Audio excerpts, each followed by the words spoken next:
2024년 10월 18일 금요일 매일 성경 읽기 세번역 성경 292일차 마가복음 11장 그들이 예루살렘 가까이에 곧 올리브산에 있는 벳바게와 베다니 가까이에 이르렀을 때에 예수께서 제자 둘을 보내시며 그들에게 말씀하셨다. 너희는 맞은편 마을로 가거라. 거기에 들어가서 보면 아직 아무도 탄 적이 없는 새끼 나귀 한 마리가 매어 있을 것이다. 그것을 풀어서 끌고 오너라. 어느 누가 왜 이러는 거요 하고 물으면 주님께서 쓰시려고 하십니다. 쓰시고 나면 지체 없이 이리로 돌려보내실 것입니다 하고 말하여라. 그들은 가서 새끼 나귀가 바깥 길 쪽으로 나 있는 문에 매어 있는 것을 보고 그것을 풀었다. 거기에 서 있는 사람들 가운데 몇 사람이 그들에게 물었다. 새끼 나귀를 풀다니 무슨 짓이요? 제자들은 예수께서 일러주신 대로 그들에게 말하였다. 그러자 그들은 가만히 있었다. 제자들이 그 새끼 나귀를 예수께로 끌고 와서 자기들의 겉옷을 그 등에 걸쳐 놓으니 예수께서 그 위에 올라타셨다. 많은 사람이 자기들의 겉옷을 길에다 폈으며 다른 사람들은 들에서 잎 많은 생나무 가지들을 꺾어다가 길에다 깔았다. 그리고 앞에 서서 가는 사람들과 뒤따르는 사람들이 외쳤다. 호산나 복되시다. 주님의 이름으로 오시는 분 복되다. 다가오는 우리 조상 다윗의 나라여 더없이 높은 곳에서 호산나. 예수께서 예루살렘에 이르러 성전에 들어가셨다. 그는 거기서 모든 것을 둘러보신 뒤에 날이 이미 저물었으므로 12 제자와 함께 베다니로 나가셨다. 이튿날 그들이 베다니를 떠나갈 때에 예수께서는 시장하셨다. 멀리서 잎이 무성한 무화과 나무를 보시고 혹시 그 나무에 열매가 있을까 하여 가까이 가서 보셨는데 잎사귀 밖에는 아무것도 없었다. 무화과의 철이 아니었기 때문이다. 예수께서 그 나무에게 말씀하셨다. 이제부터 영원히 내게서 열매를 따먹을 사람이 없을 것이다. 제자들이 예수께서 말씀하시는 것을 들었다. 그리고 그들은 예루살렘에 들어갔다. 예수께서 성전에 들어가셔서 성전뜰에서 팔고 사고 하는 사람들을 내쫓으시면서 돈을 바꾸어 주는 사람들의 상과 비둘기를 파는 사람들의 의자를 둘러 엎으시고 성전뜰을 가로질러 물건을 나르는 것을 금하셨다. 예수께서는 가르치시면서 그들에게 말씀하셨다. 기록한 바 내 집은 만민이 기도하는 집이라고 불릴 것이다 하지 않았느냐. 그런데 너희는 그곳을 강도들의 소굴로 만들어 버렸다. 대제사장들과 율법학자들이 이 말씀을 듣고서는 어떻게 예수를 없애버릴까 하고 방도를 찾고 있었다. 그들은 예수를 두려워하고 있었던 것이다. 무리가 다 예수의 가르침에 놀라고 있었기 때문이다. 저녁 때가 되면 예수와 제자들은 을의 성 밖으로 나갔다. 이른 아침에 그들이 지나가다가 그 무화과 나무가 뿌리채 말라버린 것을 보았다. 그래서 베드로가 전날 일이 생각나서 예수께 말하였다. 라삐님, 저것 좀 보십시오. 선생님이 저주하신 저 무화과 나무가 말라버렸습니다. 예수께서는 그들에게 말씀하셨다. 하나님을 믿어라. 내가 진정으로 너희에게 말한다. 누구든지 이 산더러 번쩍 들려서 바다에 빠져라 하고 말하고 마음에 의심하지 않고 말한 대로 될 것을 믿으면 그대로 이루어질 것이다. 그러므로 나는 너희에게 말한다. 너희가 기도하면서 구하는 것은 무엇이든지 이미 그것을 받은 줄로 믿어라. 그리하면 너희에게 그대로 이루어질 것이다. 너희가 서서 기도할 때 어떤 사람과 서로 등진 일이 있으면 용서하여라. 그래야 하늘에 계신 너희 아버지께서도 너희의 잘못을 용서해 주실 것이다. 그들은 다시 예루살렘에 들어갔다.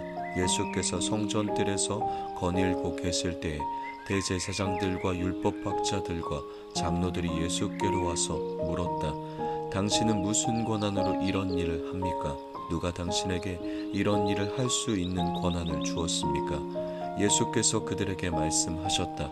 나도 너희에게 한 가지를 물어보겠으니 나에게 대답해 보아라. 그러면 내가 무슨 권한으로 이런 일을 하는지를 너희에게 말하겠다. 요한의 세례가 하늘에서 온 것이냐 사람에게서 온 것이냐 내게 대답해 보아라. 그들은 자기들끼리 의논하며 말하였다. 하늘에서 왔다고 말하면 어찌하여 그를 믿지 않았느냐고 할 것이다. 그렇다고 해서 사람에게서 왔다고 대답할 수도 없지 않은가. 그들은 우리를 무서워하고 있었다. 우리가 모두 요한을 참 예언자로 알고 있었기 때문이었다. 그래서 그들이 예수께 대답하였다. 모르겠습니다. 예수께서 그들에게 말씀하셨다. 나도 내가 무슨 권한으로 이런 일을 하는지를 너희에게 말하지 않겠다. 마가복음 12장. 예수께서 그들에게 비유로 말씀하기 시작하셨다. 어떤 사람이 포도원을 일구어서 울타리를 치고 포도즙을 짜는 확을 파고 망대를 세웠다. 그리고 그것을 농부들에게 새로 주고 멀리 떠났다. 때가 되어서 주인은 농부들에게서 포도원 소출의 얼마를 받으려고 한 종을 농부들에게 보냈다. 그런데 그들은 그 종을 잡아서 때리고 빈손으로 돌려보냈다. 주인이 다시 다른 종을 농부들에게 보냈다. 그랬더니 그들은 그 종의 머리를 때리고 그를 능욕하였다. 주인이 또 다른 종을 농부들에게 보냈더니 그들은 그 종을 죽였다. 그래서 또 다른 종을 많이 보냈는데 더러는 때리고 더러는 죽였다. 이제 그 주인에게는 단 한 사람, 곧 사랑하는 아들이 남아 있었다. 마지막으로 그 아들을 그들에게 보내며 말하기를 그들이 내 아들이야 존중하겠지 하였다. 그러나 그 농부들은 서로 말하였다. 이 사람은 상속자다. 그를 죽여버리자. 그러면 유산은 우리의 차지가 될 것이다. 그러면서 그들은 그를 잡아서 죽이고 포도원 바깥에다가 내던졌다. 그러니 포도원 주인이 어떻게 하겠느냐? 그는 와서 농부들을 죽이고 포도원을 다른 사람들에게 줄 것이다. 너희는 성경에서 이런 말씀도 읽어보지 못하였느냐? 집을 짓는 사람의 버린 돌이 집 모퉁이의 머릿돌이 되었다. 이것은 주님께서 하신 일이요 우리 눈에는 놀랍게 보인다. 그들은 이 비유가 자기들을 겨냥하여 하신 말씀인 줄 알아차리고 예수를 잡으려고 하였다. 그러나 그들은 무리를 두려워하여 예수를 그대로 두고 떠나갔다. 그들은 말로 예수를 책잡으려고 바리새파 사람들과 헤롯 당원 가운데서 몇 사람을 예수께로 보냈다. 그들이 와서 예수께 말하였다. 선생님, 우리는 선생님이 진실한 분이시고 아무에게도 매이지 않는 분이심을 압니다. 선생님은 사람의 겉모습으로 판단하지 않으시고 하나님의 길을 참되게 가르치십니다. 그런데 황제에게 세금을 바치는 것이 옳습니까? 옳지 않습니까? 바쳐야 합니까? 바치지 말아야 합니까? 예수께서 그들의 속임수를 아시고 그들에게 말씀하셨다. 어찌하여 나를 시험하느냐? 데나리온 한 입을 가져다가 나에게 보여보아라. 그들이 그것을 가져오니 예수께서 그들에게 물으셨다. 이 초상은 누구의 것이며 적힌 글자는 누구의 것이냐? 그들이 대답하였다. 황제의 것입니다. 예수께서 그들에게 말씀하셨다. 황제의 것은 황제에게 돌려주고 하나님의 것은 하나님께 돌려드려라. 그들은 예수께 경탄하였다. 부활이 없다고 주장하는 사두개파 사람들이 예수께 와서 물었다. 선생님, 모세가 우리에게 써주기를 어떤 사람의 형이 자식이 없이 아내만 남겨두고 죽으면 그 동생이 그 형수를 맞아들여서 그의 형에게 대를 이을 자식을 낳아 주어야 한다 하였습니다. 형제가 7 있었습니다. 그런데 마지가 아내를 얻었는데 죽을 때에 자식을 남기지 못하였습니다. 그리하여 둘째가 그 형수를 맞아들였는데 그도 또한 자식을 남기지 못하고 죽고 셋째도 그러하였습니다. 7이 모두 자식을 두지 못하였습니다. 맨 마지막으로 그 여자도 죽었습니다. 그들이 살아날 부활 때 그 여자는 그들 가운데 누구의 아내가 되겠습니까? 7이 모두 그 여자를 아내로 맞아들였으니 말입니다. 예수께서 그들에게 말씀하셨다. 너희는 성경도 모르고 하나님의 능력도 모르니까 잘못 생각하는 것이 아니냐. 사람이 죽은 사람들 가운데서 살아날 때에는 장가도 가지 않고 시집도 가지 않고 하늘에 있는 천사들과 같다. 죽은 사람들이 살아나는 일에 관해서는 모세의 책에 떨기나무 이야기가 나오는 대목에서 하나님께서 모세에게 어떻게 말씀하셨는지를 너희는 읽어보지 못하였느냐. 하나님께서는 모세에게 말씀하시기를 나는 아브라함의 하나님이요 이삭의 하나님이요 야곱의 하나님이다 하시지 않으셨느냐. 하나님은 죽은 사람들의 하나님이 아니라 살아있는 사람들의 하나님이시다. 너희는 생각을 크게 잘못하고 있다. 율법학자들 가운데 한 사람이 다가와서 그들이 변론하는 것을 들었다. 그는 예수가 그들에게 대답을 잘 하시는 것을 보고서 예수께 물었다.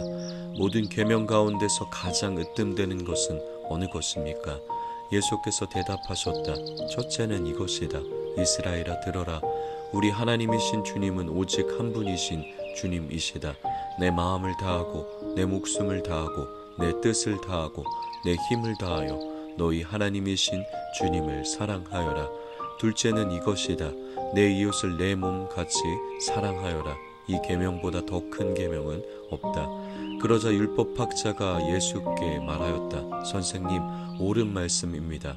하나님은 한 분이시요 그 밖에 다른 이는 없다고 하신 그 말씀은 옳습니다. 또 마음을 다하고 지혜를 다하고 힘을 다하여 하나님을 사랑하는 것과 이웃을 자기 몸같이 사랑하는 것이 모든 번제와 희생제보다 더 낫습니다. 예수께서는 그가 슬기롭게 대답하는 것을 보시고 그에게 말씀하셨다. 너는 하나님의 나라에서 멀리 있지 않다. 그 뒤에는 감히 예수께 더 묻는 사람이 없었다. 예수께서 성전에서 가르치실 때 이렇게 말씀하셨다. 어찌하여 율법학자들은 그리스도가 다윗의 자손이라고 하느냐?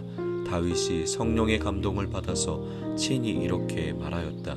주님께서 내 주께 말씀하셨다. 내가 내 원수를 내 발 아래에 굴복시킬 때까지 너는 내 오른쪽에 앉아 있어라. 다윗 스스로가 그를 주라고 불렀는데 어떻게 그가 다윗의 자손이 되겠느냐? 많은 무리가 예수의 말씀을 기쁘게 들었다. 예수께서 가르치시면서 이렇게 말씀하셨다. 율법학자들을 조심하여라. 그들은 예복을 입고 다니기를 좋아하고 장터에서 인사받기를 좋아하고 회당에서는 높은 자리에 앉기를 좋아하고 잔치에서는 윗자리에 앉기를 좋아한다. 그들은 과부들의 가산을 삼키고 남에게 보이려고 길게 기도한다. 이런 사람들이야말로 더 엄한 심판을 받을 것이다. 예수께서 헌금함 맞은쪽에 앉아서 무리가 어떻게 헌금함에 돈을 넣는가를 보고 계셨다. 많이 넣는 부자가 여럿 있었다. 그런데 가난한 과부 한 사람은 와서 렙돈 2닙 곧 한 고드란트를 넣었다. 예수께서 제자들을 곁에 불러놓고서 그들에게 말씀하셨다. 내가 진정으로 너희에게 말한다. 헌금함에 돈을 넣은 사람들 가운데 이 가난한 과부가 어느 누구보다도 더 많이 넣었다. 모두 다 넉넉한 데서 얼마씩을 떼어 넣었지만 이 과부는 가난한 가운데서 가진 것 모두 곧 자기 생활비 전부를 털어 넣었다. 마가복음 13장. 예수께서 성전을 떠나가실 때 제자들 가운데 한 사람이 예수께 말하였다. 선생님 보십시오. 얼마나 굉장한 돌입니까? 얼마나 굉장한 건물들입니까? 예수께서 그에게 말씀하셨다. 너는 이 큰 건물들을 보고 있느냐? 여기에 돌 하나도 돌 위에 남지 않고 다 무너질 것이다. 예수께서 올리브산에서 성전을 마주보고 앉아 계실 때에 베드로와 야고보와 요한과 안드레가 따로 예수께 물었다. 우리에게 말씀해 주십시오. 이런 일이 언제 일어나겠습니까? 또 이런 일들이 이루어지려고 할 때에는 무슨 징조가 있겠습니까? 예수께서 그들에게 말씀하셨다. 누구에게도 속지 않도록 조심하여라. 많은 사람이 내 이름으로 와서는 내가 그리스도다 하면서 많은 사람을 속일 것이다.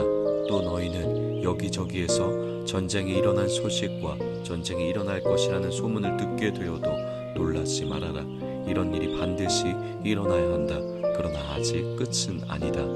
민족과 민족이 맞서 일어나고 나라와 나라가 맞서 일어날 것이며 지진이 곳곳에서 일어나고 기근이 들 것이다. 이런 일들은 진통의 시작이다. 너희는 스스로 조심하여라. 사람들이 너희를 법정에 넘겨줄 것이며 너희가 회당에서 매를 맞을 것이다. 또 너희는 나 때문에 총독들과 임금들 앞에 서게 되고 그들에게 증언할 것이다. 먼저 복음이 모든 민족에게 전파되어야 한다. 사람들이 너희를 끌고 가서 넘겨줄 때에 너희는 무슨 말을 할까 하고 미리 걱정하지 말아라. 무엇이든지 그 시각에 말할 것을 너희에게 제시하여 주시는 대로 말하여라. 말하는 이는 너희가 아니라 성령이시다. 형제가 형제를 죽음에 넘겨주고 아버지가 자식을 또한 그렇게 하고 자식이 부모를 거슬러 일어나서 부모를 죽일 것이다. 너희는 내 이름 때문에 모든 사람에게서 미움을 받을 것이다. 그러나 끝까지 견디는 사람은 구원을 받을 것이다. 황폐하게 하는 가증스러운 물건이 서지 못할 곳에 선 것을 보거든 읽는 사람은 깨달아라. 그때에는 유대에 있는 사람들은 산으로 도망하여라. 지붕 위에 있는 사람은 내려오지도 말고 제 집안에서 무엇을 꺼내려고 들어가지도 말아라. 들에 있는 사람은 제 겉옷을 가지러 뒤로 돌아서지 말아라. 그날에는 아이벤 여자들과 젖먹이가 딸린 여자들은 불행하다. 이 일이 겨울에 일어나지 않도록 기도하여라. 그날에 환란이 닥칠 것인데 그런 환란은 하나님께서 세상을 창조하신 이래로 지금까지 없었고 앞으로도 없을 것이다. 주님께서 그날들을 줄여주지 않으셨다면 구원받을 사람이 하나도 없을 것이다. 그러나 주님께서는 주님이 뽑으신 선택받은 사람들을 위하여 그날들을 줄여주셨다. 그때 누가 너희에게 보아라 그리스도가 여기에 있다, 보아라 그리스도가 저기에 있다 하더라도 믿지 말아라. 거짓 그리스도들과 거짓 예언자들이 일어나 표징들과 기적들을 행하여 보여서 할 수만 있으면 선택받은 사람들을 홀리려 할 것이다. 그러므로 너희는 조심하여라. 내가 이 모든 일을 너희에게 미리 말하여 둔다. 그러나 그 환란이 지난 뒤에 그날에는 해가 어두워지고 달이 빛을 내지 않고 별들이 하늘에서 떨어지고 하늘의 세력들이 흔들릴 것이다. 그때의 사람들이 인자가 큰 권능과 영광에 쌓여 구름을 타고 오는 것을 볼 것이다. 그때에 그는 천사들을 보내어 땅 끝에서 하늘 끝까지 사방에서 선택된 사람들을 모을 것이다. 무화과 나무에서 비유를 배워라. 그 가지가 연해지고 잎이 돋으면 너희는 여름이 가까이 온 줄을 안다. 이와 같이 너희도 이런 일들이 일어나는 것을 보거든 인자가 문 앞에 가까이 온 줄을 알아라. 내가 진정으로 너희에게 말한다. 이 세대가 끝나기 전에 이 모든 일이 다 일어날 것이다. 하늘과 땅은 없어질지라도 나의 말은 절대로 없어지지 않을 것이다. 그러나 그날과 그때는 아무도 모른다. 하늘의 천사들도 모르고 아들도 모르고 오직 아버지만 아신다. 조심하고 깨어있어라. 그때가 언제인지를 너희가 모르기 때문이다. 사정은 여행하는 어떤 사람의 경우와 같은데 그가 집을 떠날 때에 자기 종들에게 권한을 주어서 각 사람에게 할 일을 맡기고 문지기에게는 깨어있으라고 명령한다. 그러므로 깨어있어라. 집주인이 언제 올지 저녁녘일지 한밤중일지 닭이 울 무렵일지 이른 아침녘일지 너희가 알지 못하기 때문이다. 주인이 갑자기 와서 너희가 잠자고 있는 것을 보게 되는 일이 없도록 하여라. 내가 너희에게 하는 말은 모든 사람에게 하는 말이다. 깨어 있어라. 아멘.